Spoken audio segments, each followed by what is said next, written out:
Olá, tudo bem? Esse vídeo aqui vai auxiliar vocês a responder as questões de 1 a 4 do formulário.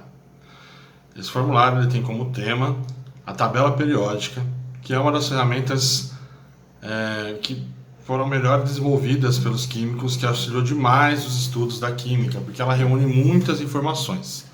Nós temos alguns tipos de tabela periódica, das mais simples às mais complexas, mas todas elas têm o mesmo sistema de funcionamento. Que o que você precisa entender é que a tabela periódica não é apenas não foi colocado dessa maneira porque nós achamos legal colocar um elemento do lado do outro. Ela tem todo um mecanismo que funciona para funcionar. Das tabelas mais simples, o básico que uma tabela precisa ter é número atômico, nome e símbolo químico, o grupo e a família e também a classificação do elemento, se ele é metal, halogênio, né? Essa classificação precisa existir. E aí nós vamos falar agora sobre o grupo. Como que eu decido em qual grupo está o meu elemento químico? Eu vou olhar sempre para o número de elétrons da camada de valência. Então eu vou olhar lá. Ele tem 1 elétron, ele está no grupo 1. Ele tem 2 elétrons, está no grupo 2. Ele tem 5 elétrons, está no grupo 5.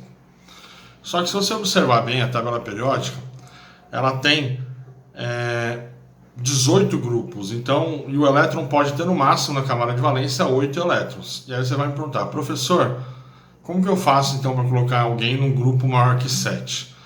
É porque existe agora uma padronização. Antigamente fazia-se diferente a nomenclatura, mas hoje nós usamos como? Eu vou olhar sempre para a distribuição eletrônica. Lembra que eu falei que existem regras para os elementos estarem onde estão? Então, olhando na distribuição eletrônica, eu vou olhar e vou dizer assim: qual é o número de elétrons da camada de valência? Ok, o número de elétrons da camada de valência é 2. Qual é a camada de valência? É a 7. Eu vou olhar para a camada 6. Tem subnível D? Tem. Então eu somo com o subnível D. Não tem subnível D? Eu não faço soma nenhuma.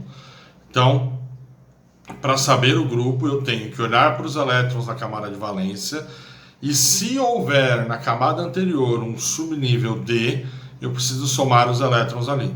Como o subnível D vai chegar até 10 elétrons na camada de valência, por isso que nós conseguimos ter 18 grupos. Porque lá nos gases nobres eles vão ter um subnível D completo, mais 8 elétrons na camada de valência, completando 18. Para o período eu vou olhar até que camada ele vai. Se ele vai até a camada 3, ele está no terceiro período. Se ele for para a camada 7, está no sétimo período. Uma observação a ser feita sobre a tabela periódica é que existem duas séries, dos lactanídeos e dos actanídeos, que vocês podem ver aí que tem uma seta que sai de um quadradinho que estaria dentro da tabela periódica, eles levam para baixo e expandem até outros 3 elementos. Por que isso acontece, professor? Porque dentro dos mecanismos que guiam a tabela periódica, vocês vão observar que eles vão começar a observar que no grupo 3, sexto período, entre o grupo 2 e o grupo 4, existia uma série de elementos, esses 12, 13 da série, que tinham características muito parecidas e que não dava nem para eles estarem no 3, no 2, nem no 4. Então eles estavam todos bem comprimidinhos, é como se todos estivessem ocupando o mesmo espaço. Então no grupo 3, sexto período, é a série dos lactanídeos. Então você segue a seta. Então todo mundo, em qualquer momento que você estiver ali, todos aqueles elementos estão ocupando esse quadrado. E no grupo 3, no sétimo período, são os actinídeos, é o mesmo esquema. É como se todos eles estivessem juntinhos ali no mesmo quadradinho.